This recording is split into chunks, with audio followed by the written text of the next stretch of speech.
স্বামী বিবেকানন্দ ছিলেন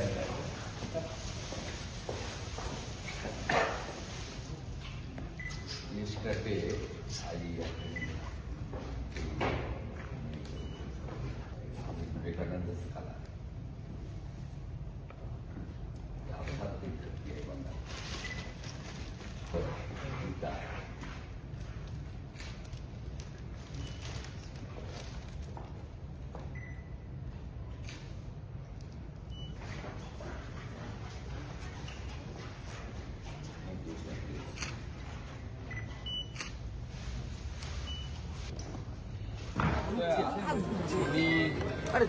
বিরোধী দলনেতা হিসেবে আমাকে আমন্ত্রণ জানিয়েছেন।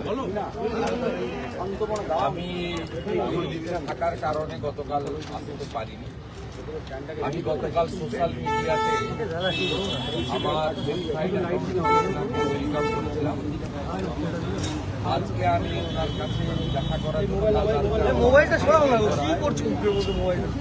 11টার সময় আমাকে আজকে আমি সাক্ষাৎকারের জন্য এসেছি। ওনাকে আমি অরেঞ্জ কালারের গোলাপ দিয়ে বরণ করেছি এই সিটি অফ জয় কলকাতাতে। আমি গেরুয়া অঙ্গবস্ত্রম ওনাকে পরিয়েছি স্বামী বিবেকানন্দের আধ্যাত্মিক ভূমিকা এবং প্রভু শ্রী চৈতন্যদেব তার যে সবচেয়ে বড় প্রচারের হাতিয়ার ছিল এবং প্রত্যেকটি রাষ্ট্রবাদী জাতীয়তাবাদী মানুষের যেটা প্রেরণার গ্রন্থ, পৃথিবীর সর্বশক্তিশালী গ্রন্থ, ইংরেজিতে লেখা গীতা আমি ওনার হাতে তুলে দিয়েছি। আর উনি আমাকে এই অঙ্গবস্ত্র দিয়ে আমাকেও নমস্কার জানিয়েছেন। আমার খাচ্ছে না। আমি ওনার সঙ্গে প্রথম দিনের সৌজন্য সাক্ষাৎকারের পরে, ওনার কুশল বিনিময় করার পরে, ওনার পরিবারের কুশল বিনিময় করার পরে, ওনার সব কিছু ঠিকঠাক হয়েছে আসা যাওয়ায় গতকালের অনুষ্ঠান। এই খোঁজ খবর নেওয়ার পরে আমি ওনাকে হাত জোড় করে বলেছি সংবিধান বাঁচান। আমি বলেছি আপনি তামিলনাড়ুতে ছিলেন, তার আগে আইপিএস হিসেবে দেশকে সেবা দিয়েছেন, খুব গুরুত্বপূর্ণ পদে ছিলেন। কিন্তু বিরোধী দলনেতা 11.5 মাস বিধানসভার বাইরে আপনার অভিজ্ঞতায় কোথাও নেই। 5 বার সাসপেন্ড করিয়েছে মমতা ব্যানার্জি আমাকে। আমি এই 5 বছরের বিধানসভায় 11.5 মাস বাইরে ছিলাম। গুরুত্বপূর্ণ সেশনে আমাকে বলতে দেওয়া হতো না। কনস্টিটিউশনের ফার্স্ট পিলার হচ্ছে ল মেকার্স। খগেন মুর্মুকে যেভাবে মারা হয়েছে, কেন্দ্রীয় মন্ত্রীদের যেভাবে আক্রমণ করা হয়, বিধানসভার ভিতরে বাইরে বিধায়করা বিরোধী দলে যেভাবে আক্রান্ত হয়, তাতে আমি বলেছি যে সংবিধানের প্রথম পিলার ল মেকার্স, অর্থাৎ এমপি এমএলএরা এই রাজ্যে বিপন্ন, এই বিরোধী দল। আমি বলেছি এই স্পিকার 15 বছরে সংবিধানকে মানেননি। 10th শিডিউল 54 জন সুইচ ওভার করেছে, ভিতরে এক দল বাইরে এক দল, এদের সদস্য পদ যায়নি। দ্বিতীয় বলেছি ব্যুরোক্রেসি, কেউ রিটায়ার করে না। আলাপন ব্যানার্জি প্রধানমন্ত্রীকে অপমান করলে তিনি মুখ্যমন্ত্রীর অ্যাডভাইসার হন। জোড়া জোড়া চাকরি যদি কেউ পান, হরিকৃষ্ণ দ্বিবেদীরা পান, মনোজ পন্তরা পান, রাজীব কুমাররা পান, কেউ রিটায়ার করেন না। দেহত্যাগ ছাড়া পদত্যাগের কোনো সুযোগ নেই। মমতা ব্যানার্জির স্থাবক ব্যুরোক্রেসি। তৃতীয় বলেছি জুডিশিয়ারি। মমতা ব্যানার্জি একমাত্র মুখ্যমন্ত্রী যিনি 5 লক্ষ টাকা ফাইন, মহামান্য বিচারপতি কৌশিক চন্দ্রের করা ফাইন কলকাতা হাইকোর্টের বারে জমা দিয়েছিলেন। এগুলো ওনাকে বলতে হয়েছে আমার। আমি যেটুকু সুযোগ পেয়েছিলাম প্রাথমিকভাবে ওনাকে আমি বুঝিয়ে উনি তো সংবিধানের প্রধান, তাকে বলেছি জুডিশিয়ারিতে কিভাবে মহামান্য বিচারপতি রিটায়ার্ড বিশ্বজিৎ বসু মহামান্য বিচারপতি রিজাইন প্রাক্তন অভিজিৎ গাঙ্গুলির এজলাস, কিভাবে মহামান্য বিচারপতি অমৃতা সিনহাকে অ্যাটাক করা হয়েছে, কিভাবে কিছুদিন আগে আইপ্যাকের ঘটনা যাতে সিবিআইতে না যায়, ইডির রেড, মাননীয় বিচারপতি শুভ্রা ঘোষের এজলাস ভণ্ডুল করে দেওয়া হয়েছে ল কলেজের তৃণমূলপন্থী স্টুডেন্টদের নিয়ে গিয়ে। অর্থাৎ জুডিশিয়ারি এখানে বিপন্ন। এখানে রাজাশেখর মান্তার মতো সিনিয়র রেসপেক্টেড বিচারপতি, মহামান্য বিচারপতির বাড়িতে আমার এবং অমিত শাহজির ছবি দিয়ে পোস্টার পড়ে বলেছি। তৃতীয়, চতুর্থ বলেছি মিডিয়া পক্ষে বলুক আর বিপক্ষেই বলুক, সৎ দেখাক আর অসৎই দেখাক, কোন মিডিয়াকে ছাড়ে না। রিসেন্ট বেলডাঙ্গাতেও পরপর পিটিয়েছে। অর্থাৎ সংবিধানের চতুর্থ স্তম্ভ মিডিয়াও বিপন্ন। বিশেষ করে ইউটিউবার এবং সোশ্যাল মিডিয়ার লোকেদের তো জেলে পুরেছে, এমন কোন লোক বাকি নেই যারা সরকারের বিরুদ্ধে বলেছে তাকে জেলে পড়েনি। আমি এই 30 মিনিটের কথোপকথনে ওনাকে এগুলো বলেছি এবং বলেছি পশ্চিমবাংলায় মুখ্যমন্ত্রীর এজেন্ডা 1 হাই অ্যাপিজমেন্ট। তিনি এখন সারাদিন ভাত খেয়ে বিকেলবেলা হিজাব করে খাবার খেতে ব্যস্ত। প্রত্যেক দিন 550 কিলোমিটার বেড়া নেই, হু করে বাংলাদেশি মুসলমান ঢুকিয়ে জনবিন্যাস বদলে দিয়েছে। বাংলা বিপন্ন।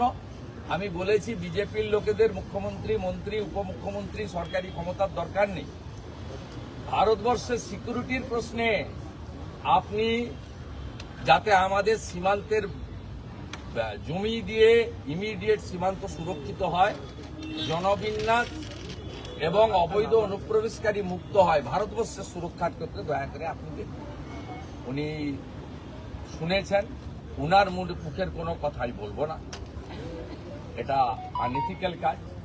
উনি যা বলেছেন আমি সব শুনেছি। প্রথম দিনে যেটুকু উনাকে ব্রিফ করে দেওয়া উচিত ছিল, as a responsible leader of opposition of the state, to save our constitution, to save our democracy, মুক্ত করো ভয়, ফিয়ার সাইকোসিস কাটানো বাংলার। বড় কথা হচ্ছে ভয়, সবার চোখে মুখে ভয়, কে দেখছে, কে দেখে নিচ্ছে, কে বলছে, সবার ভয়। এটুকু বলার আজকে বলেছি। আমি হোপফুল যে উনি ব্যবস্থা নেবেন। তবে একটা কথা বলতে পারি, রাষ্ট্রপতি দ্রৌপদী মুর্মু মহোদয়ার সঙ্গে যা ঘটেছে এটা নিয়ে কিন্তু সকলে উদ্বিগ্ন। আমি কাউকে আবার বলছি, মিসকোট করবো না, সকলে উদ্বিগ্ন। আমি স্পেসিফিক বলেছি যে রাজ্যে রাষ্ট্রপতি মহোদয়ের প্রোটোকল মানা হয় না, সিভিক ভলেন্টিয়ার পাঠানো হয় তার নিরাপত্তার জন্য, তার অনুষ্ঠান স্থলের পারমিশন হয় না, জায়গা চেঞ্জ করতে হয়, সেই রাজ্যে আর কিছু বাকি নেই। Please take strong action against existing chief secretary and DGP. আমাদের মাননীয় রাষ্ট্রপতি মহোদয়া শুধু রাষ্ট্রপতি মহোদয়া নয়, একজন আদিবাসী মহিলা, সম্মানীয় মহিলা এবং একজন নারী শক্তি, তার সঙ্গে যে আচরণ করেছে, এর থেকে একই আচরণ করেছিল আলাপন বন্দ্যোপাধ্যায়। তিনি অবসরকালীন সুযোগ এখনো পাননি, কোর্টে মামলা চলছে। নন্দিনী চক্রবর্তী এবং পীযূষ পান্ডে, এই দুজনের এগেনস্টে ব্যবস্থা নেওয়া উচিত।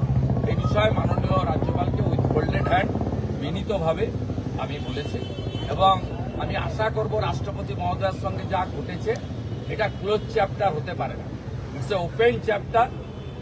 এর বিরুদ্ধে ব্যবস্থা নিতে হবে এবং ব্যবস্থা নেওয়ার জন্য যা যা করণীয় আমরা সব জায়গায় বলছি, বলবো। ভবিষ্যতে প্রয়োজন হলে যেটা যেটা করা দরকার করতে হবে। চিফ সেক্রেটারি এবং DGP should sack and departmental proceeding should start. এটা আমি আমার বক্তব্য। আপনি এর আগে বহুবার না, এখনই নির্বাচন ঘোষণা হয়নি, নির্বাচন নিয়ে আমি বলি, আমি পলিটিক্যাল কথা বলি। আমি যা বলেছি আপনার এর আগে আমি সংবিধানের 4টে পিলারের কথা বলেছি, রাষ্ট্রপতি মহোদয়ের অপমানের কথা বলেছি, জাতীয় সুরক্ষার প্রশ্নে বাংলাদেশি মুসলিমদের অবৈধ অনুপ্রবেশকারী মুক্ত করার কথা বলেছি। বাংলা বিপন্ন। 85% হিন্দু ছিল 51 সালে, এখন 65% হিন্দু হয়ে গেছে।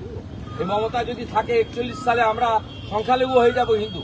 আমাদেরকেও কাটবে হরগোবিন্দ দাস, চন্দন দাসের মতো? এই প্রশ্ন পশ্চিমবাংলার সবচেয়ে বড় জিনিস। কে এমএলএ হবে, কে মন্ত্রী হবে, কে হারবে, কে জিতবে বড় কথা নয়। বাংলার সুরক্ষা হচ্ছে পশ্চিমবাংলায় সবচেয়ে বড় ইস্যু। আমরা হিন্দুরা বিপন্ন। শ্রী চৈতন্য দেবের ভূমিতে, রামকৃষ্ণ দেবের ভূমিতে, স্বামী বিবেকানন্দের ভূমিতে, ইস্কন ভারত সেবাশ্রম সংঘ, বেলুড় মঠ এবং আজকে এই জায়গায় দাঁড়িয়ে আমরা এই বিপন্নতা মেনে নিতে পারি না।